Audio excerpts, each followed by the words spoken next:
വാതിൽക്കൽ പാപം നിന്റെ വാതിൽക്കൽ പതുങ്ങിക്കിടക്കുന്നു. നിന്നെ സ്വന്തമാക്കാൻ അത് ആഗ്രഹിക്കുന്നു, പക്ഷേ നീ അതിനെ ഭരിക്കണം. ഈ വാക്കുകൾ ഒരു മുന്നറിയിപ്പായും ഒരു വെല്ലുവിളിയായും പ്രതിധ്വനിക്കുന്നു. പാപം ഉച്ചത്തിൽ സ്വയം പ്രഖ്യാപിക്കുന്നില്ല.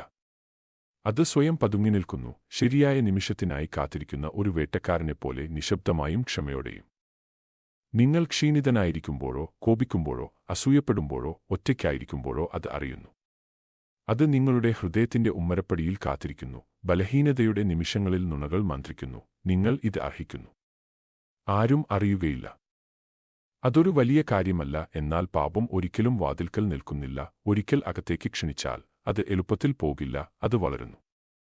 അത് പൊട്ടുന്നു. അത് ബന്ധിക്കുന്നു.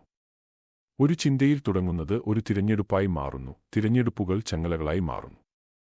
കെയ്ൻ സംഭവിച്ചത് അതാണ്. അവന്റെ അസൂയ കൈപ്പായി, പിന്നീട് രക്തച്ചൊരിച്ചിലായി. പക്ഷേ ദൈവം അവനെ ഒരു തിരഞ്ഞെടുപ്പും കൂടാതെ വിട്ടില്ല. നീ അതിനെ ഭരിക്കണം, അവൻ പറഞ്ഞു. നാം എല്ലാവരും ആ നിമിഷത്തെ അഭിമുഖീകരിക്കുന്നു. വാതിൽ എപ്പോഴും അവിടെയുണ്ട്, പാപം എപ്പോഴും അടുത്താണ്. എന്നാൽ കൃപയും അങ്ങനെയാണ്.